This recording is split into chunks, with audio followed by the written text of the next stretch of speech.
Welcome to this episode of Rooted Recovery Stories. My name's Patrick Custer, and I'm your host. I am absolutely thrilled to be here today with my guest. It is National Pride Month, and we are celebrating in so many ways, but today is a very special way with a very special person. CMT, celebrity, DJ, on-air personality. I could go on and on with all the things that you've done. Thanks. Cody Allen. Good Welcome to be the here. show. Thank you very much. I match your chairs. I didn't mean to wear this shirt, not knowing the color of this chair. And if you're just listening to this, they're very beautiful beige chairs. And I have what I thought was going to be you told me it was a white backdrop, here, right? Not to wear something white. This is a beige, and here I match the chairs instead of the backdrop. But you know what? You're wearing all black, and like the black is like super slimming on the inside. Yes. So it's like I go for that all day long. So hey. I should have also, knowing it's Pride Month, been a little more vibrant in the colors I chose. It's okay. So. We're gonna bring it with the conversation and the spirit. Good. I'm excited to be here, though. Thank you for asking me. And this is such an amazing podcast that helps so many people. So I hope people will take away whatever I have to share and hope it's useful. Absolutely. I will say that I am somewhat intimidated. For those of you who don't know, if you haven't seen Cody's face before or heard any of his interviews, there have been over 4,000 that he's conducted in his career, and with celebrities across the country, and I guess out of the country too. Yeah, we've done a lot of stuff everywhere around the world. I mean, I've certainly talked to a lot of country music stars and people outside of country even. I tell you, the toughest ones I've done, and maybe the ones I enjoy the most, are when we travel overseas. I get to do a lot of trips with the USO, and we visit the troops in countries around the world. Like you mentioned, we've been to Bahrain and South Korea, went to Puerto Rico this past year, just all these different places. And, you go on these bases and get to interview our troops and the men and women who every day sacrifice for our country. And it's so incredibly humbling. And, I'm getting a little emotional just thinking about it right now. But those are great moments and interviews too that, add to whatever that number is you just said. So I've had a chance to talk to a lot of people over the years. That is super impactful and moving. And, at a time when, emotions are high and differences across the country are so intense. I think that, just bringing that up, the heart of the matter there's power in that for sure. Yeah, I think so. And you realize when you go to places like that, how much we actually have in common, which is a theme certainly of what I know we want to talk about here is, we're all different, but we're all struggling with something. Absolutely. And at the end of the day, whatever it is that we're going through, we can find answers for. And there's more in common that we have than differences. Politically speaking, certainly we could point to all those divisive things, but at the end of the day, we're all still worried about, okay, what's for dinner tonight? Who's doing the dishes? What are we watching?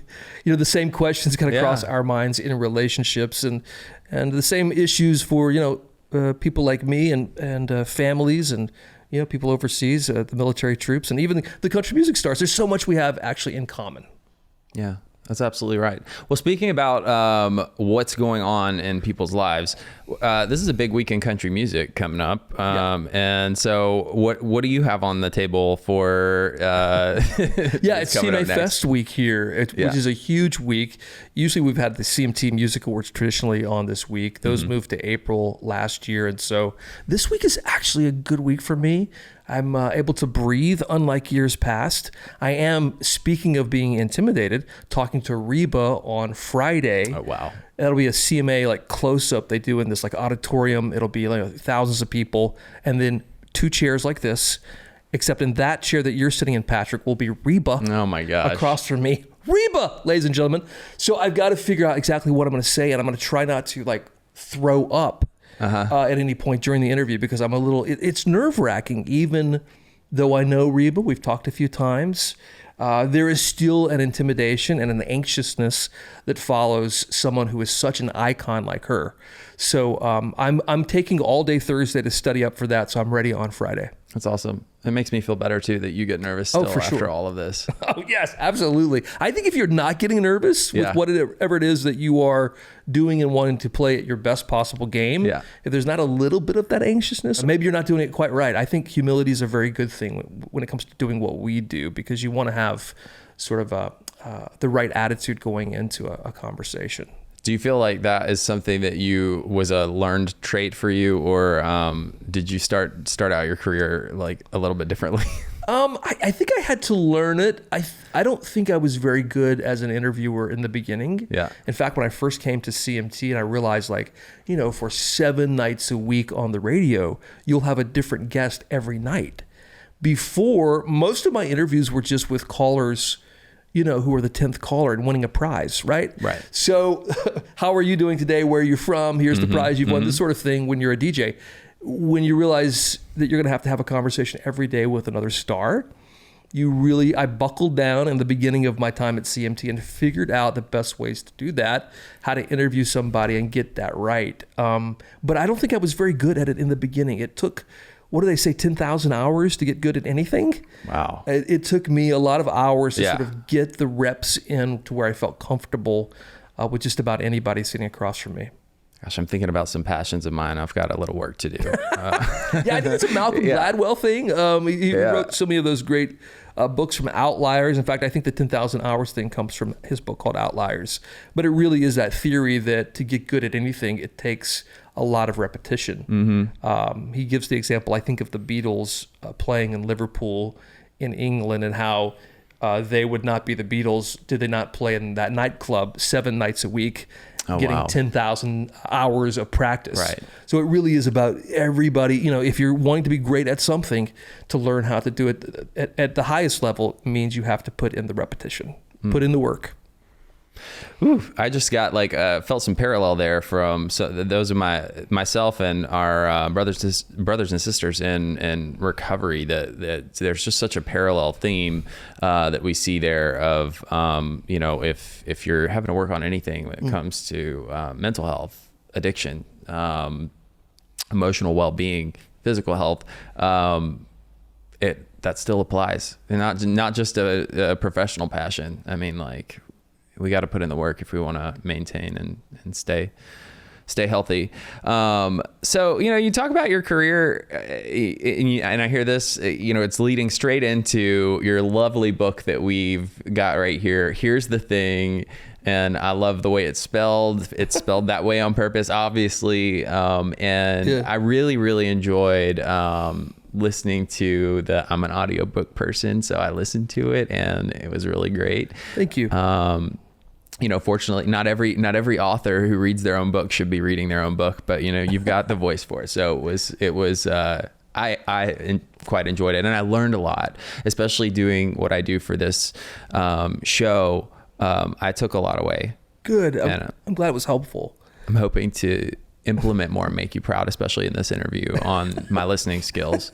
You talk a lot about listening in the book, and how that was very important from the very beginning for you, but evolved ever so much. And so I'm kind of curious, when did that message become a theme that you were so aware of that you needed to be in tune with active listening in other individuals, rather than just, because you talk about not being just on cue for what you're going to say next, but if they lead you somewhere else, following down that path with them. Yeah. I think when you are an interviewer, you want to have enough knowledge of the interviewee going into any moment with them, so that no matter where they go, you're comfortable going there and coming back to where you think the next question would be. So in other words, if you've got a list of questions, having enough knowledge about each of those areas that you want to cover is important. But it's, I found that my best interviews are when I put that aside. I sort of have enough knowledge going in that I can put that to the side and then actually have a conversation, because I know where it is I think we might want to lead the chat. So I don't think I was good at that in the beginning of what of my time at CMT. It took me a little while to learn it. And then when I got the TV show on CMT, even more so. But by then I'd had enough repetition to be pretty good at doing interviews. I think as I was thinking about the book, and I knew I had kind of this journey that I wanted to share with people, I had these stories, like I had these country music adventures, and I thought, okay, is this enough for people to be interested in reading a full book about these things? And then as I sort of unraveled that a little bit, and again, it's a process whenever you're thinking about writing a book or anything where you're trying to come up with a collection. I think about artists and albums a little bit, how they all want those 12 songs to be somewhat cohesive. Yeah. Like I wanted a cohesive thought. Larry King, who rest in peace, passed away, I guess maybe it was last year. Before he passed, he came into CMT to do some interviews. And he was doing his own show, interviewing country stars here and there in Nashville for a couple of days. So I asked him to come by our studio, had a connection there. So he came by. And one of the things he said to me, and it immediately it stuck with me, was I never learned anything while I was talking. This idea that when you're talking, you're not listening. And I thought that kind of speaks to where I am. Number one, with the interview portion of what I do for a job in country music, but obviously it's listening, but also as my journey in life and how it relates to my heart and listening to what my intuition said, what I knew was the truth about me. This idea of listening also spoke to that kind of thing so it became a little deeper than just the surface level sort of like interview listening into something much deeper, which is figuring out how to listen to that intuition, to your gut. And that became the real lesson of the book. And I hope what people who take it seriously will come away with. If you just want country music stories, there's plenty of that. Yeah. There's a lot of fun. But I did want it to have a little more meaning than just that. I also didn't want it to be just about me, even though it was my book. I wanted to be some application to other people's lives that they could, cling to and enjoy and apply. Yeah, it's absolutely that. I think a great mix for sure. And so I wonder if you might divulge and go or indulge me for a second and go down that road of learning by mistake, right? So you've done a lot of interviews and talking about listening. Is there a cringeworthy moment or two where you did make a mistake and just totally fudged the bucket? And I think there's probably been a lot of those. Where I cringe. Maybe the audience doesn't cringe because your own personal worst critic, they say. I remember, I think I asked George Strait once about social media, and George Strait is, he's a hardcore cowboy, rancher, Texan. He's not a guy who's doing social media, I don't think. I think I asked him, are you on Twitter? And his answer was, I don't tweet, I twang. And I know it was a great answer at the time because it was like that, so perfect. But it was a little embarrassing, and probably in retrospect, it's like, why are you asking? Know your audience, know the person you're speaking to enough to know that that's probably not something that he's going to feel comfortable talking about. So, there's probably been a lot of those little moments where it's like, I wish I could have said that over again. But look, I think you, as humans, some of that humanness, when it shows, that vulnerability, when you don't ask a question quite as perfectly or you bumble it or whatever, it almost endears you more probably to the audience than if you were so polished. So I've learned that sometimes that what you might perceive as a weakness is actually a strength. That's good. That's really good. So my follow-up to that would be, what would be your advice to the majority of people that are listening that they don't talk professionally in interviews to others in daily life, to take and apply these principles to their relationships? We're not studying up on, how am I going to talk to my wife or my husband, later, or, perform. talk to everybody at work tomorrow. But, are there some tips that you've noticed that, through your years, you talked about how learning other applications have benefited you in life. Is there anything that you'd like to share about that for people?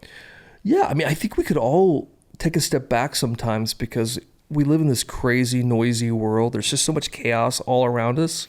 I mentioned social media. I think also, listen, I'm a guy in the media and I'm telling you to turn the TV off sometimes or turn the radio down sometimes. I think sometimes we have to cut the clutter out. Yeah. And when we do that, particularly in our conversations as well, when we stop talking, as Larry King advised, we might learn something. And that is a lesson that I've taken to heart with, in all aspects of my life.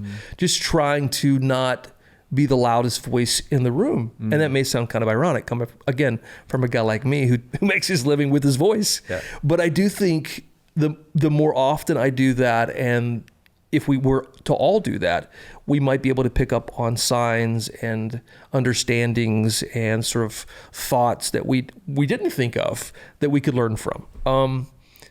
So yeah. It's good. It's real good. So I don't have a great transition to go from here, but I want to get into the meat of your actual story and kind of go back chronologically to the very beginning.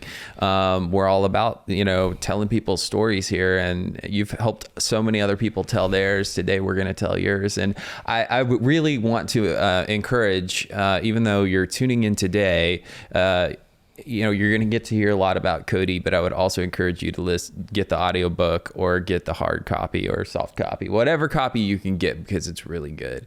So diving into the beginning, where were you born, family life, that kind of thing? Yeah, I was born in Columbia, South Carolina, home of the South Carolina Gamecocks. So I grew up a Gamecock. And by the way, when you were any SEC team, if you pull it for them, it is a religion. So I grew up hardcore. I did not like the Clemson Tigers, and I was taught as a young child to not like Tiger fans. I hope you're not one. I think my dad is, but yeah. I mean, I've since learned. I don't own it. I've since learned to accept all and to love everyone. But it's so funny when it's so ingrained in your understanding. Football. So I did grow up in a family like that. My a very really great mom-dad situation. They listened to country music. That's probably where my love for country came from. I have one sister, like the perfect little nuclear family, boy girl, and I knew from an early age I was a little bit different, but never wanted to admit it. We were quite religious, Southern Baptists. About the age of probably, 8 or 9, I remember loving music so much, loving radio so much. I thought, well, maybe that's what I'd like to do, talk on the radio one day. And so and my dad was a big music fan. He had an incredible vinyl collection. So he listened to music all the time. So I was constantly surrounded by it. So we would often put on the radio, and I would hear the stories in between the songs. The DJs would tell, and I thought that would be a really fun thing to do one day. And I think years and years and years of visualizing perhaps doing that in my mind. At 15, I got my first job in radio. I worked at the local station. I did have a Mr. Microphone, by the way, which is a story I tell in the book. That was. Do you remember the Mr. Microphone? I'm smiling because if you had asked me, I couldn't have told you the name of it, but I'm pretty sure I had multiples of those. Okay, yeah. It was pretty cool. Before, there were karaoke machines. It was this microphone that you would hook up to 80. It had a wireless wire that hung from it, and you would dial in the FM receiver to 89.7 or something, and then your voice could be heard out of the speakers. Big deal at the time, again, before karaoke machines or anything like that. So I practiced in my room for years leading up to the age of 15, so much so that at 15 I got a radio job and worked weekends through most of high school. It was the only thing that made me cool. And so after that, I got my first radio job out of high school. Moved city to city for a few years, finally got to Dallas, Texas, which was my first real big break in a major market. And so it took off from there. Did you feel, was the entirety of your drive to become successful and follow this passion of yours, was it all driven by just like, I love this and this is my dream? Or was part of that, you mentioned, it's pretty much the only thing that made me cool. Yeah.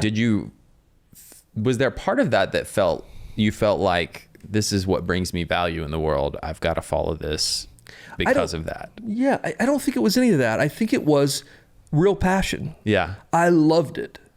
And it got me so excited. I think a lot of young kids who are teenagers, they get excited about their extracurricular activity, which might be going back to football or cheerleading or some activity at school. For me, this was what got me that lit me up, that made me excited to not only get to work when I got to work at the radio station, but it really, yes, it did fulfill me, no doubt about it. But I also thought there is something going on here that's just a drive, that is a true passion, that is just a love. And I've always loved it ever since. I know a lot of people can't, say that for themselves, that they've been able to follow that path. But I think for those that can chase what, that it's a beautiful thing, because it's rare. I don't think it happens a lot. And I feel very lucky to know what I knew early on, and to be able to pursue it and have the doors open, and the opportunities be there. I feel like I had to work once I got those opportunities. Sure. Because if it doesn't challenge you, it won't change you. Exactly. This podcast is brought to you by Promises Behavioral Health. If you or a loved one are struggling with trauma, addiction, or mental health, we are ready to answer your questions and help you take that next step. Call our admission center at 888-648-4098 or visit us online at www.promises.com. Our team is ready and waiting to answer the call for help. So you mentioned, you've talked about a little bit noticing some differences in yourself. Did you acknowledge what the difference was? Yeah, I mean, to yourself, did you acknowledge what it was? Yes, I think that I knew I was gay from a very young age. I think I just knew that Spider-Man and his shape, there's something about that I really like over Wonder Woman. Yeah. And that's the earliest recollection I have of having that feeling. And then, of course, once the teenage years kick in, you have hormones and you realize okay, yeah, this is I definitely feel this. And I definitely compartmentalized it. I put it to the side because I thought something's wrong with me. Right. And I'll figure it out later. So I ended up probably distracting myself a lot with that passion of radio and that the things that I knew I really loved about my life and that I could do that were fun. I, went that direction and tried to put the things that were uncomfortable to the side.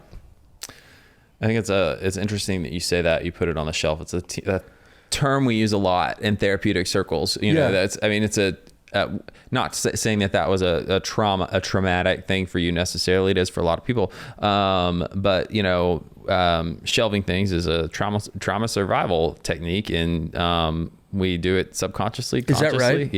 Yeah. And so, it very well could have been what kept you in a safe place until you were ready to do what you needed to do. So speaking of that, moving forward, you talk about you had a dynamic spiritual life in your family, and you continued on that road yourself. What did that look like on into adulthood? Yeah, I mean, growing up Southern Baptist, you're around the church all the time. And my mom was super religious, dad somewhat, and would be encouraging certainly, but she was definitely the stalwart Bible thumper in the house. It never felt good to me. So whenever I was 18 years old, I got introduced to the Mormon church. Had a friend who was a member, had some friends at school who were members of the Mormon church. And I went to a service. I was like, wow, this is really different.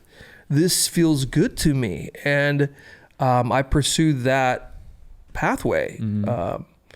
So And I later went on a Mormon mission, and after I joined the church, and really thought that was the right way for me. Do you remember what it was about, other than just being different? Do you remember what the difference, were there some things that stuck out for you that, really sold you on making such a pivotal move?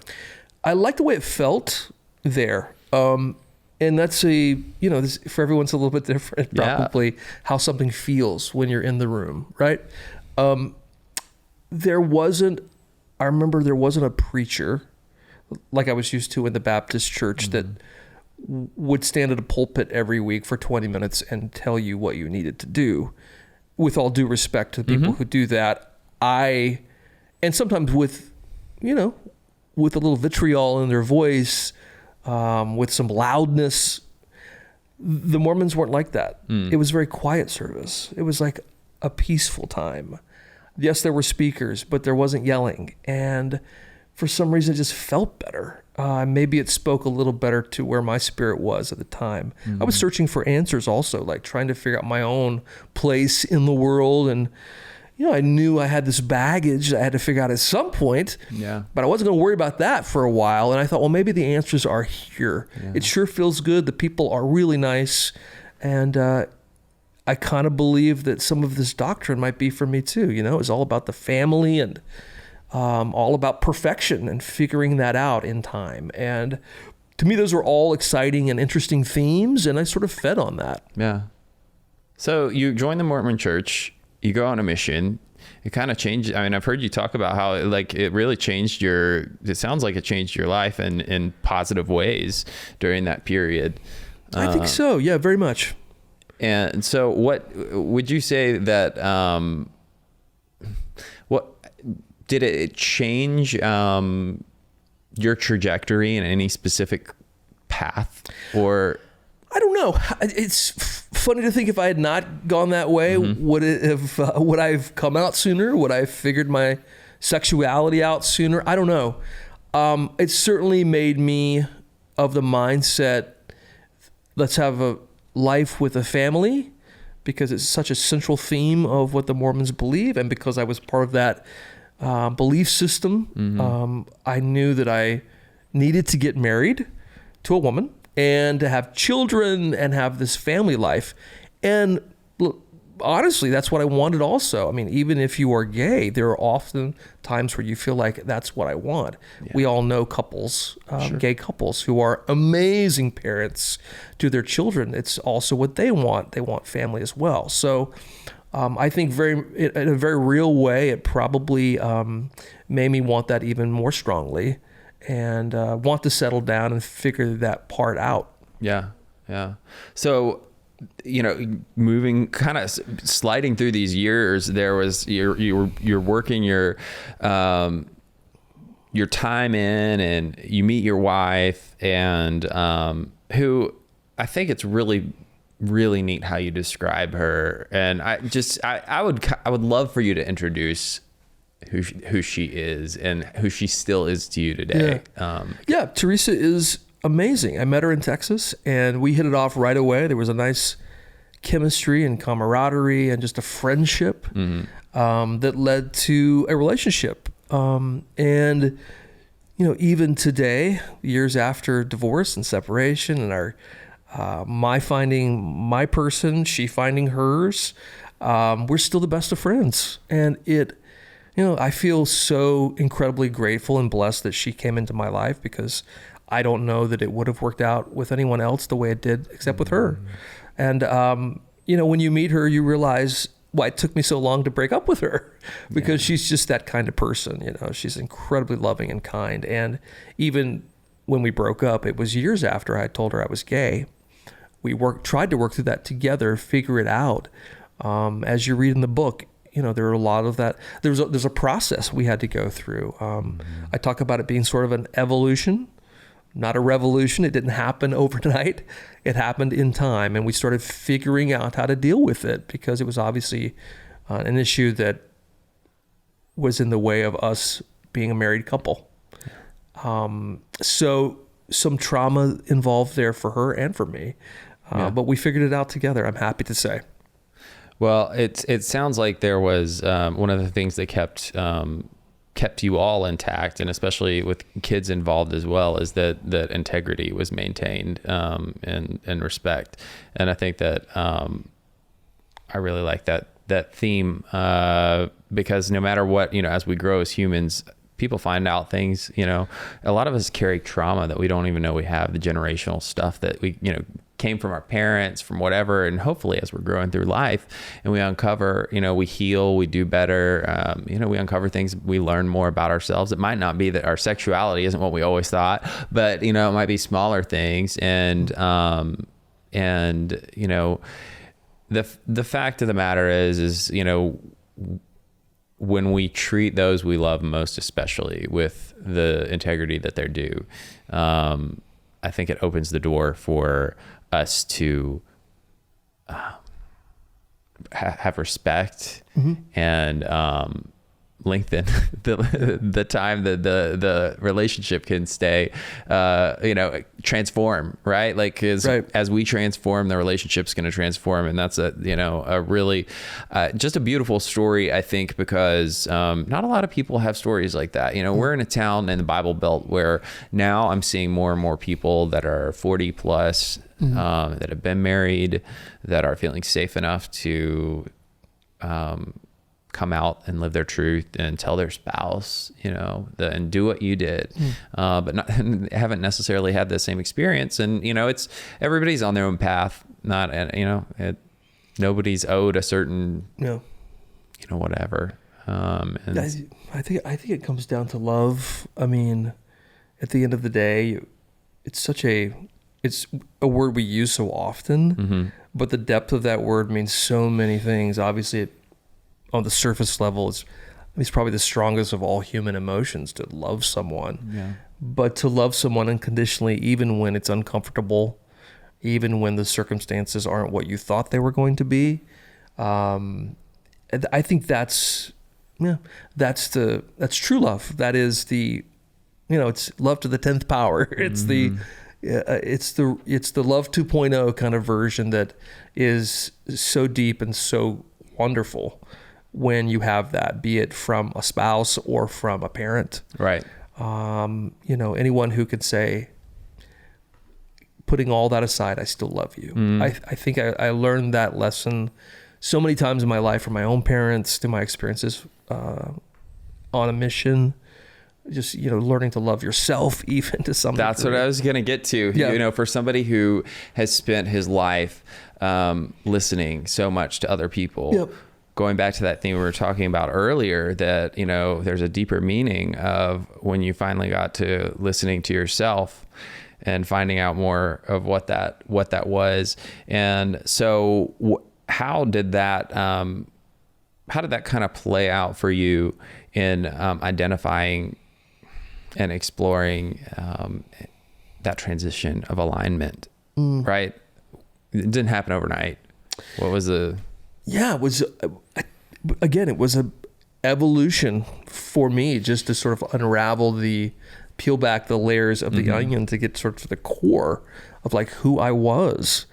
I know how I felt when I was young. I explained that. But as you're going through life and you're distracted and you're working hard, and you're trying to make money, and you've got, family life you're trying to maintain. And, I tell you when it was the hardest, and maybe this is when that unraveling really began, is anytime I stopped, anytime I slowed down. Sundays were really hard for me because Monday through Saturday I was working. Sunday, I'm like, all of a sudden I have this time and I have no distractions. And I'm sad because I realize for some reason there's some things I haven't dealt with yet. And that's, as I began to analyze how I felt, I realized, okay, I've never dealt with this issue. At some point I need to resolve this. And for some people it might be, oh, well, whatever crisis you're dealing with at the time. For me, it was just sort of an introspective thing of, okay, this is a feeling I know exists. and I'm faking so much of my life as this person, pretending all the time. And it takes a toll after a while. And so I really got to, in that sadness, I got to the point where it's like, okay, I really need to figure this out. What was your first step in doing that? I prayed. I really tried to reach out and like seek God's help. And through that, I think how I feel about it is my intuition began to answer.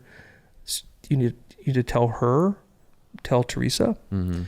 And there's a chapter in the book called The Conversation where I really kind of detail that whole moment. And, it's a tough one. I get uncomfortable talking about it even now because it's not a conversation you ever want to have. But for me, it was the first step in finding peace with myself. Mm-hmm. And it was a real dichotomy. I had to, I felt like so often I was playing this sort of happy-go-lucky guy in all aspects of my life, from television, smiling on TV to radio and doing these chirpy, peppy interviews all the time. Even in family life where I'd go to church and smile and I'd wear the right clothes and we'd be the perfect family, to, the picture on the mantle being just perfect. And yet all that seemed like fakery. Like that's not real. What is real is what I'm telling you now, Teresa. And that's what I had to get to that point where I could actually have that first conversation where I just got real. And then, we began, as I said, to sort of figure out what to do with it, what to do with that new information that she had learned, information I've known for a while. Yeah. And that's what led us to... Did you battle with it at all, trying to... Because just coming from a conservative Christian family, like for me, I know that there were years where I was like, once I acknowledged it to myself, I was trying to live a different existence because... Just like you said, I guess. Yeah. So, but even at the point where, you talked to Teresa about it, was there a period where you were like, this is who I think I am, but I don't know if it's right? Yeah, for sure. And I think that first conversation was something like that. I know this about myself. I've known it forever, ever since I can remember. And what do we do about it? Can we work through this? Can you help me? It was a very vulnerable conversation, and it really was asking for help. Yeah. And luckily, it was met with compassion and love. There are tragic stories where it's not met that way, right, from a spouse or a parent or whatever. And I think that I was lucky in the sense that, I knew a person of such great character that she would take that the right way. Obviously disappointed, obviously shocked, but also like, okay, let's breathe and let's figure this out together. And that's, what we did. And figuring it out, you moved along the process, and obviously you landed where you are today. So at the point where you realized, well, what we're trying isn't necessarily the answer. Do you remember, was there a moment where you had a conversation and said, okay, we've done the research, kind of tried this stuff. We got to figure out a different solution. Yeah, forward. For sure. There was. And that was our separation, basically. Yeah. And along the way, knowing that I would be there for her and our children was really important. I still get, people message or email me and ask questions because they're dealing with the same situation. And I always say, make sure you love your kids first. Like, put this aside for a second. You have to be there for your family. You have to be there for your children. Don't abandon. And that was really important for me and for her. And she knew I wasn't going away. Right. I would still be there for her. I'd still be there for the children because that's where my priorities, that's the kind of man I am. Yeah. I wanted to live that life of integrity that I always dreamed of. And yet I had this other thing that I knew I had to work out. And so, hard to do, really difficult to sort of make that move and that shift. But she knew it was the right thing by then. Yeah. I knew it was the right thing and the only thing that would be fair to her moving forward as well. Sure. And the shame or whatever that I carried leading into that time of my life, you have to put aside for a moment and realize that you've got to step forward for everyone. I thought for a long time, it's just a selfish decision. Right. It's not. This helps everybody. That's a really good point, and one that I don't think gets spoken to enough. And so, talking about this helps everybody, the whole family unit, you've got kids. Mm-hmm. How old were they at the time? When I actually spoke to them about myself, it was, my daughter must have been probably 17. My son was, I guess, 14, something like that. Okay. Was that I can't imagine as a parent, I'm not a parent yet. I waited because I didn't want them to be too young to not understand, but to have them be at an age where they would get it. And of course their answer, their conclusions after that were, okay, yeah, so what? We love you. You're our dad still. It's all good. They were very cool about it. Yeah. So I was lucky again that way. Sure.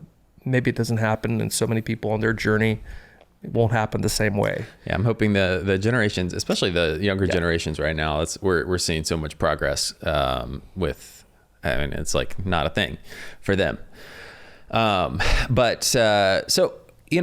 We're here in Pride Month, and there's so many themes around what does Pride mean, and there's a lot of misconceptions about what does Pride mean. Why do we need an entire month about Pride? Mm-hmm. And I'm interested to know what has Pride played in a role of you taking care of your mental and emotional health during that process of coming out, finding yourself, coming out, embracing your sexuality. It's been so wonderful because ever since 2017, once I came out in January of that year, Pride a few months later, I'm lucky enough to work in a company that really supports Pride. Our CMT family is amazing, and the whole Paramount family that, they're very inclusive in everything they do. And so it was really fun that first year, June of 2017, to have not only my guy, but Teresa bring her guy and our kids all be together and walk in the Pride Parade. If you can imagine that. Wow. In our colors and everything else, walking as a family. It was exhilarating. Yeah. And just the love and the acceptance you feel, and I felt that first time, and certainly year after year now, it's such a celebratory and beautiful thing. So it's interesting you say that. 2017 was the first, that was the first year that I went to Pride and saw the parade. That wasn't the first year that I went to Pride. It was the first year I ever went to the parade. Right. And I've gone every year I could go since. obviously the COVID put, whenever I talk about this with people, I'm like, I cry every time. I have ever since the first one that I went to. And it's an emotional thing. Yeah. Something about walking down the street with people who believe as you do, who love as you do, who accept. Yeah. And by the way, many of them allies. That's, I think, one of the most impactful things for me is, especially living where we do. There are, not to alienate anyone here, but there are we live in a state where a lot of people have differing opinions on this matter specifically, especially right now. And so to live in a city where people are coming together and to be able to see faces of people that we don't even know that are saying, I'm going to show up for you just to let you know that I am glad you exist and you're living your truth. It's beautiful. It really is. And the people walking in the parade all, are united in that way. And even as you walk Broadway in the last couple of years, they've walked right down Broadway. Yeah. And of course, thousands of tourists are in all of the bars and in the honky tonks, and they're all cheering too, who probably did not even know there was a Pride Parade happening that day. Right. So you really get a sense that we have, again, as much as divisiveness as I think is always highlighted, what's not highlighted is the love that does exist. And so I always feel like if I can do anything, it is to let people know that there is still a lot of love out there. The outpouring of love is there, even though it may not be seen on your screen right now because we tend to look at the negative. Yeah, that's a good point. And I appreciate you pointing that out because it's easy right now in the midst of, and we're going to talk about a couple things in a minute that are really, I think heavy on a lot of people's hearts, but gosh, that's a really good sentiment that I'm going to try and keep with me for sure. Speaking of love, I'd love to hear about how you met your second love, Trey. Yeah, it's so funny. Somehow I got love right with a heterosexual relationship, I think for the most part, right, and a same-sex relationship as well. So how I got so lucky, I have no idea to figure this out. But we met at a Carrie Underwood event. She was performing a CMT show, and I was hosting and interviewing her backstage, and then we met afterwards because I was taking pictures outside and meeting people, and we met, and later I think he tagged me, and this is the way it works now, kids. This is social media for you. He tagged me on Instagram, and I was like, whoa, he's kind of cute. And so then we started corresponding and talking and sending messages, and we met in person months later because, when you do what I do, you want to be safe and make sure the person can be trusted. So there was a lot of chatter that happened, just getting to know each other over many months before we even met face to face. Yeah. Wow. Did he live? Yeah. Did y'all both live in the same city? No, he was in Atlanta. And I was here. Okay. Yeah. Awesome. It was actually probably very good that way. I think. Kind of healthy in that way, and that we had to find out more about each other and build that trust. The ideal way that a relationship should be. Like dating should be this way, right? Yeah. I think that dating apps in many ways have not nurtured that right very well. And because people go one direction with it. It's it's their choice. But okay, so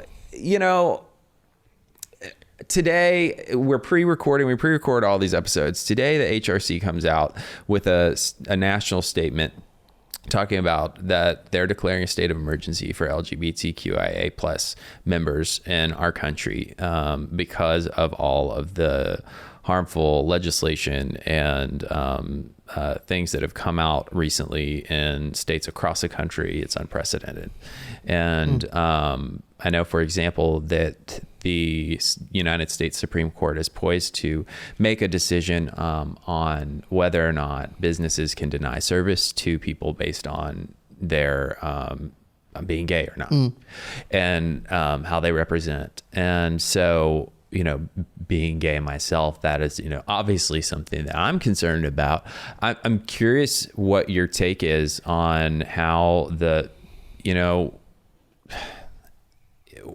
when coming from a perspective of love and being surrounded by people with all kinds of differing opinions, how are you navigating the world today with all of this going on? Well, I think it's so sad and unfortunate and awful in so many ways that discrimination is happening and that these issues are even being hoisted upon us through politics mostly. I mean, it's been kind of stirred up for us to get angry with each other for political reasons. Right. I think that, again, going back to my glass half full, and look, I know I'm making it kind of glossy because I just believe most people don't feel that way. Yeah. My experience is most people don't feel that way. In fact, when I came out, and again, 2017, a little different than 2023, but I will say that I didn't know if I was going to have more haters than people who liked me still. I thought it might be 50-50. The truth of the matter is it was probably more like 99-1. I mean, there was just an outpouring of support. Yes, there were a couple haters, but for the most part, people came out on social media and otherwise to say nice things. And the same was true for all the artists who spoke up that day and who've known me for years and who supported me on that day. Everyone from Carrie Underwood to Toby Keith, unexpectedly, by the way. I didn't know any of that was going to happen. I just was trying to get right with myself still, And I wanted the audience to know something about where I've been and who I am. And it's amazing how that vulnerability really helped me with everyone that I ever meet. They feel like they have a connection. They may not necessarily agree or understand, but they feel like they know me. Yeah. And there's something about that honesty, that truth of showing your vulnerability and being honest with people that I think, endears them to you. Yeah. So yes, I'm a glass half full guy. I do think most people are on our side, but obviously, with the minority of people who speak out in hate, I tend to think we've got to vote. We've got sometimes to be one issue in our choices, because otherwise you potentially get rights taken away. Yeah. Scary things happen, like, heaven forbid, the inability to marry who you want, the inability to love who you want, to consenting adults being able to be together. Like, all of it seems so ridiculous, and yet also is threatened because of what is happening. You can see sort of the trickle down that might occur if we don't stand up. Yeah. And so to me, it comes down to like, okay, let's remember it's not all done. Yeah. I think sometimes as, LGBTQ plus people, we think everything has been completed. Yeah. All our forefathers have done all the work. We can relax now. And I think we can't. I think my mentality is let's unite and stand up and fight. That's right. I think that you hit the nail on the head. It's such a poignant time for us to talk about this, A, because it's Pride, B, because of everything going on right now. But you gave some really practical advice to get involved, vote on your local, state, whatever, get involved and vote. But I think more than all of that, if we're not taking care of ourselves and finding a place of safety, whether it's loving ourselves or finding that safe community to connect with. I know you've spoken a lot about that like when you were coming out, you were like, I had to pick my people safely. Like, I knew my safe people that I was going to talk to. And so, coworkers, people around you, friends, finding those people that you can confide in was so important for me, like knowing who was there for me. And what you'll find, I think this is true for most people, once they know you, it changes everything. All right. I'm getting to know Patrick now. I know you're gay now. I'm getting to know you more and more. And I build trust with you, and I understand, like, oh, okay, he's a great guy. And it's the same with anything. I realized this on my Mormon mission. When people knew I was, comparing it now, when people found out I was a Mormon, they were like, oh, I don't know about that. But then once they got to know you, it's like, oh, I know him. He's a Mormon. That's fine. Right. Same with most of us in the LGBTQ plus world. It's like, once you know someone who is gay, you're like, oh, okay, that's cool. It's fine. Sure. And the same could be said for people, I think, who are struggling with other, the trans community or those bisexual, all of it. Yep. It's like once you know someone who is dealing with something that may be different to you, once you understand them and know them, you begin to understand it better. Absolutely. And, I think that is, I've seen that alive and working in just about every avenue of life as well. One that I find, I struggle with personally is because I'm a very spiritual person myself, but I keep navigating different waters of like trying to find a place of safety and connection. And so I'm curious for you, going from where you started out to Mormonism, and the little bit that I do know about Mormonism, that it's not something that is endorsed or is frowned upon, right? Being homosexual. Right. And so, have you, where are you spiritually today? Is that something that, you've, moved on from, or? Yeah, I have. But I've learned to take the good parts. And every chapter of life, there's good, there's bad, there's moments where you're up and down. For me, the whole Mormon chapter was a good one for the most part. So I take the good parts from it and I apply those still. I remember the lessons that I've learned from those experiences. It can be something as simple as, I remember as a missionary, we could not listen to commercial radio or any pop music or certainly not country, and none of that. So you listen to like the Mormon Tabernacle This sounds like Choir. my upbringing, and I wasn't even Mormon. Right. What did you listen to? We grew up listening to Christian music. Gospel Christian music. So what we could listen to, and the leader of sort of the missionaries in the area that I was in would allow us to listen to one radio station, and it was 98.1 Classical King FM. It was a classical station. Was that here? It was in Seattle. Oh, okay. So... Oh, that's right. Yeah. Now, and this sounds kind of silly, but I love listening to classical music when I just want to chill because it takes me back spiritually to that moment and that good part.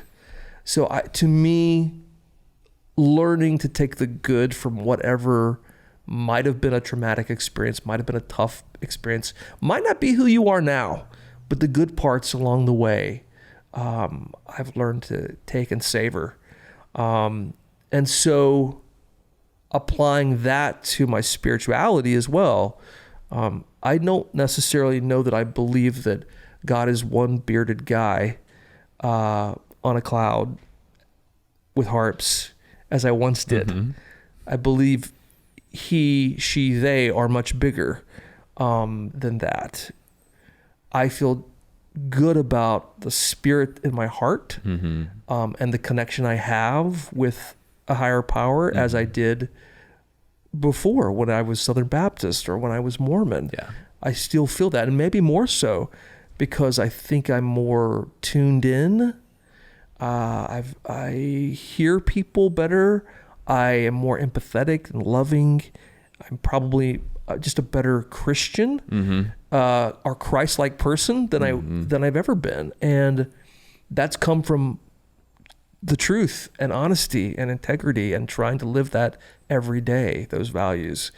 Not perfect, still fail, still mess up, but I try to go back to those things that were good for me in religion and lean on those, not knowing, because none of us do, exactly what the end says. But if I live my life the best I can, I feel like when that end comes, I'll be fine. Really great. Those are some great sentiments and words of wisdom, for sure. Because I think that it's easy for those of us who have periods that we might call traumatic or easily write off and say that wasn't that period of life wasn't for me. Write the whole thing off. Yep. And that's a really great point. We don't have to do that. There's pieces we can take along. We don't have to let the whole thing be a waste. Right. Because I thought that for a long time. And then I realized once I figured out that, hey, it wasn't a waste of time because I learned something from all that. And there were so many good things along the way that came from that. Perhaps consequences, things that led me to other places that made me understand. I think, it's don't ever think that a chapter in your life or a decision you've made in your life is a waste. What did you learn from it? What good came from it? What can you pick, that's positive? That's good. Okay. So I've got some rapid fire questions I want to ask you. All right. Before I get to them, because they're a little bit more lighthearted. Since we're in this mode of seriousness, I just kind of want to ask, for that person who has been listening to your story and identified with part or all of it, what is there a last word of encouragement that you'd like to throw their way? Oh, I think there's been so much today that we've talked about that I probably have gone deeper with you in understanding and explaining myself in the book than perhaps other podcasts have. So I appreciate the opportunity. I would think don't give up is probably one of the sentiments. I feel like also if you've got whatever you're dealing with, find someone to talk to about it. And I know that sometimes it's really difficult to trust someone, but if you can find trust in a friend, parent, even a spouse, in my case, I was lucky that way, who could help you through something. I think it's so important. And so speak up and find that person who can help unravel whatever it is that you're dealing with. Beautifully said. That's good. That's some good stuff right there. Cody Allen, y'all. All right. So thank you for sharing that. Thank you for sharing your heart and getting so vulnerable today. This has been really special. And I love this part of our show. We don't do it with everybody, but I was able to come up with some, well, I think there's some good ones. Okay. So, you got me scared, all right. So, your favorite drag queens. I'm going to limit it to 3. Gosh. Okay. Your favorite, and you can even say 1 if you want to go down to 1, but I want to know who they are and why. Okay. Well, obviously I love RuPaul. Yeah. I mean, she's the mother of all drag queens. Ginger Minge comes to mind. One of my best friends lists her favorite. Really? No, Ginger isn't. One of my best friends is a Ginger Minge crazed fanatic. Oh, wow. Yeah. She's so talented, like so poised. Yes. And loves country music. Oh, yeah. She will impersonate country music artists. And by the way, I didn't know anything about drag before I came out. I had no idea about any of that. Right. I think sometimes people assume, like when you're gay, like you like get an instruction manual that tells you all the things you're supposed to know, right? Yeah. And I didn't know anything about it. So Trey knew something, and he would, I'd never been to a gay club until I came out. Like seriously, I didn't know what to do. So luckily he really helped me because he'd been to gay clubs. He's been out since he was a teenager. So he understood sort of the culture and understood drag, some of the drag culture, and had to do some explaining to me about why do I like this? And why is this, what's this about? And once I understood it, I was like, this is really fun. It's entertaining. It's not something, I think we overthink it. I think so often, even going back to the politics of all of it, why are we overthinking this? Yeah. It's just an art form. Yeah. It's for some people, it is their life as well. And yet we want to somehow demonize it. It's unfortunate. And so I love now to see a great drag show. Heck yeah. We have probably the best drag show. I'm going to brag I in agree. Nashville. I agree. We have the best drag queens here by far. The Princess is probably my favorite here locally. Yeah. Just amazing and just such a great entertainer.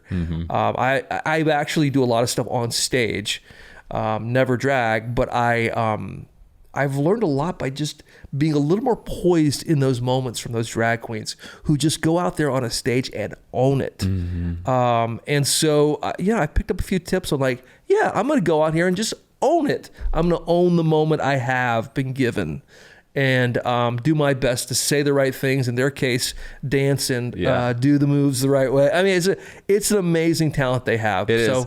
It's so unique. It's so different than any other art form. Truly. And really so fun. Yeah. I love that answer. All right. So what is, and again, I would say 3 to 1. If you want to narrow it to 1, that's cool. Favorite past interviews and why? Oh, wow. So of anybody, huh? I've interviewed Dolly, who's amazing. Of course. I mean, she is everything you want her to be when you meet her, because I was scared to meet her. I didn't. She's one of those people I remember in movies as a kid, like 9 to 5 and Still Magnolias, and these movies that were just iconic at the time. Of course, Islands in the Stream with Kenny Rogers and these Jolene, these amazing songs. I Will Always Love You. She was one of those early cross-platform superstars who could kind of do it all. Right. Acting, singing, songwriting, everything. Television show of her own. I mean, it was all these things. So when I met her, it was like, another like out of body experience, honestly. Do you remember when that was? It probably was the early 2010s. Yeah, I met her when I came to CMT. And I think I may have met her once in Texas, just at a meet and greet, like really fast backstage. But to actually have a conversation was at CMT. So I can't imagine. That was crazy awesome. Keith Urban wrote the foreword for the book, so he will always have a special place in my heart just because he's such a good guy. And I've loved the moments I've been able to spend with him. Talk about spiritual, like you feel like he gets you and you get him immediately. I mean, when you sit down with the guy. And I always learn something from him that I did not expect going in, which is so powerful. You know, he's a tuned in human. Going back to sort of just his own ability to tune into someone, to pay attention. He's a big believer in being present in the moment. And he writes about that in the preface of the book. And so I knew he'd be the perfect one to ask to do the foreword. I mean, plus his accent reading it. He reads it too. So it's, you know, it's great. Yeah, it's great. And I just, how I even know Keith Urban, I don't even understand. I don't deserve to know him. He's a great guy. And I'm just thrilled that he has, you know, been such a part of my life. And now part of the book. And he also was one of the first artists I really came out to. And I talk about that story in the book and what a revealing and moment of release that was to have someone of his stature accept. So I really love him. And I think you said 3. I'm going to say maybe Garth, somewhere in there. Again, he's just such a decent human, down to earth. Absolutely. A real guy. And you feel like he connects with you when you talk to him. And, you know, there's something about a Garth hug as well that seems so real. So I have a real affection for him as well, and the conversations we've had over the years. I have to say, everybody that I've talked to that has either interviewed or met him has said the same thing about his presence, and so I mean, it's got to be true. So there's some great. I share a couple of really fun stories in the book about him. The first time I met him and like what an experience that was, and he came out of like a dressing room brushing his teeth, and I thought, oh my God, he's like us. He's a human. He brushes his teeth. What? Wow, that's crazy. You know, I'm going to skip back for just a second because I can't help but mention, because I admire him so much for what he's done and his humility he's brought. And he's a local Nashvilleian as well. Keith Urban is so, because we talk about recovery so much on this podcast, he's in recovery himself very publicly. And he's been transparent and owned his every single part of his journey, and been one of those people that, you know, we talk about needing examples, you know, that from the LGBTQ plus community, but he's also been an example for so many people who have and still do struggle with substance use disorder. And I have admired him ever since he's, you know, gotten honest about that publicly and, you know, just shared his heart. Me too. I think that's why he connected with me in my moment of weakness and in understanding my journey. He's a real empathizer. He listens really well. That's probably why he's such a great songwriter. But I always admired that part of his life as well, that setback. I love the phrase, a setback is just a chance for a comeback.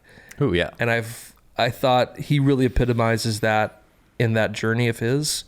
And is such a vibrant, beautiful, positive person now.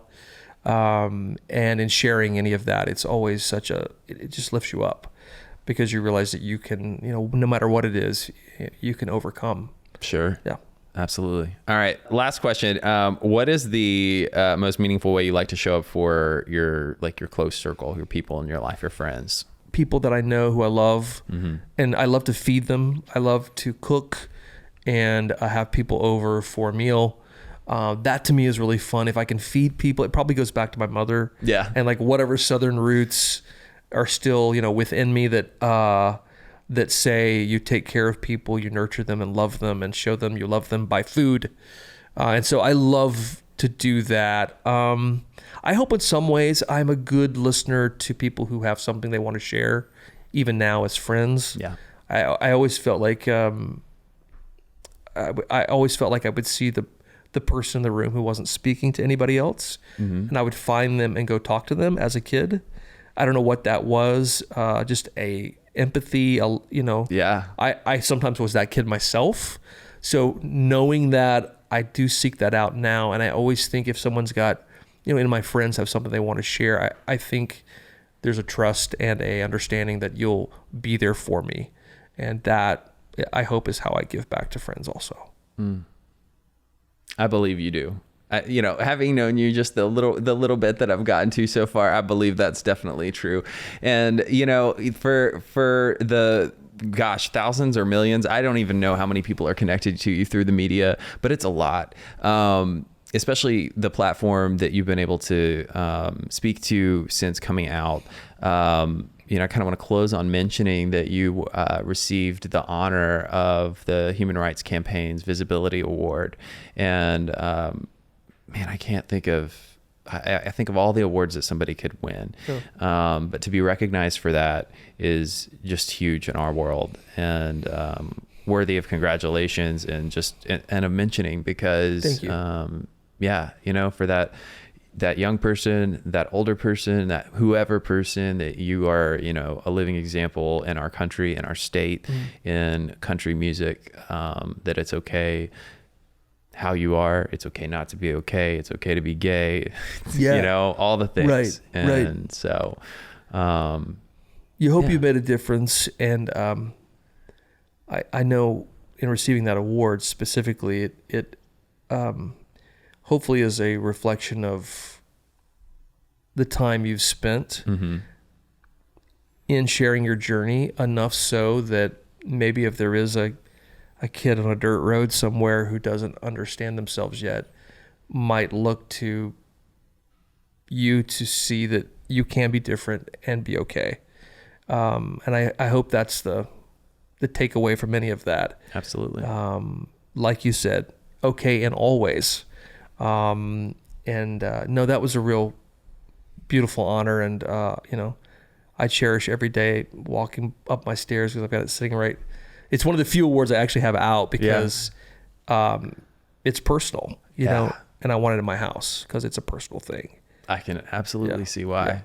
Yeah. And like I said, I think it's something that you're a living example of every day. So it's very fitting that you have that out in your house and get to see it and be reminded. You're super cool. Of it. Thank you for saying that. Absolutely. Well, thank you so much for your time today. This has been a really special conversation, and you never know what's going to come out. I never know what's going to come out of these stories, and yours has been one that has been different in so many different types of ways than our traditional format, but very special nonetheless. And I'm just so grateful for your time and your vulnerability, and for each of you that are watching or listening.